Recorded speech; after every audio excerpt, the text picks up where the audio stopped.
All right, so today we are going to be looking at water, and water in its three separate phases. We have solid water in the form of ice. We have liquid water here in the beaker that's close to boiling temperature, or at boiling temperature, and then we have steam, the gas phase of H2O coming out of the beaker. We're going to be looking at three different characteristics: the rigidity of the matter, the state of matter, the fluidity, and the density for each of those three phases. And then we're going to build a particle diagram to show how these particles are acting and behaving in the different phases of H2O. So let's look at ice and the rigidity of it. So what we're saying when we look at rigidity is, can it be, let me focus in a little bit more on this, can it be crushed? Can we push those molecules, or can we move them around, slide them past each other? So I would say for the rigidity of the ice, we should put pretty rigid, so high. For the water, it's not as rigid because the pieces can slide past each other.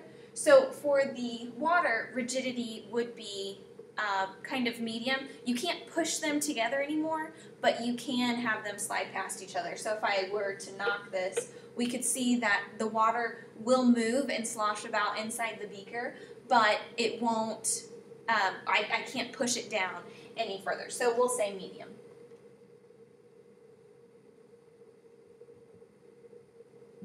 Now steam, on the other hand, it's moving past each other very easily, and if I were to collect this, I would be able to squeeze it into a small container or let it fill an entire container. So the rigidity of steam or gas is very, very low.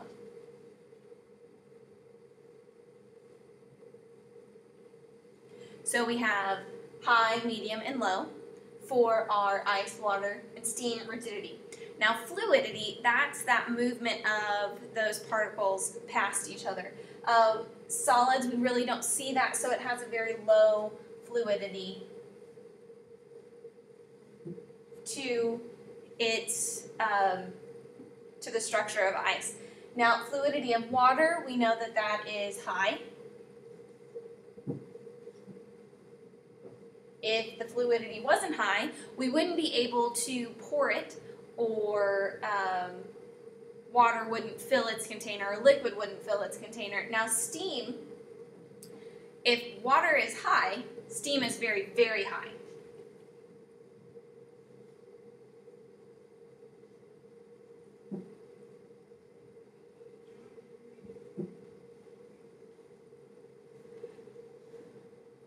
So we have high, or low, high, and very high. The reason steam is very high in its fluidity is because it is able to not only move around side to side like the liquid does, but it can also go up and down and kind of swirl all about in the area instead of just being stuck towards the bottom.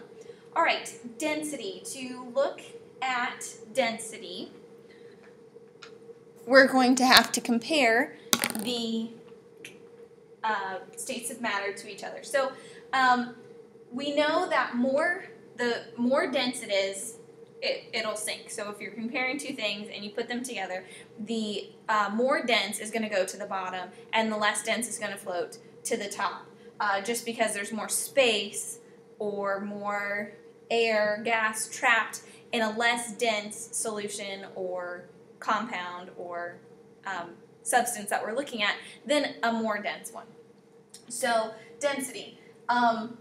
If I compare a piece of ice in the gas, will the gas hold the piece of ice up in the air, or will it allow the piece of ice to fall through it? Obviously, the piece of ice is going to fall through the steam here, so steam has a very, very low density.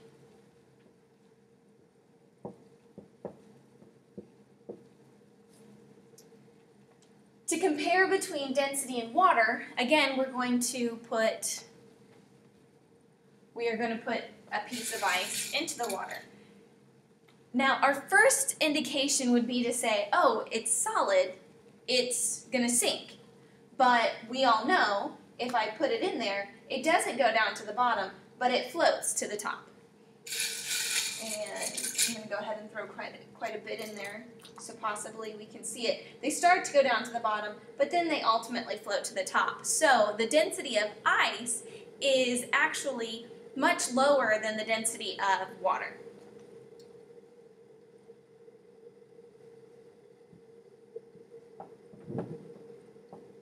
So we'll say medium for the ice, and the density is high for the liquid water.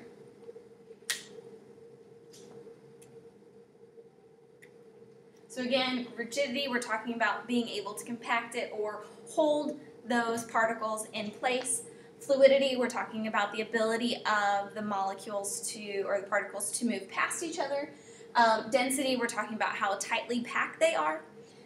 Rigidity of the ice is very high because those particles are pretty much stuck where they are. For water, it's medium because they can move past each other, but they can't leave the area. And then for steam, it's very low because, like I said, the particles can flow anywhere that they want, so they really aren't held into a particular place. Fluidity, the ice is very low because those particles don't move past each other. For water, it's high because we do see that movement, that sliding past. It's our ability to pour the liquid. And then for steam, it's very, very high because there's almost no interaction in between the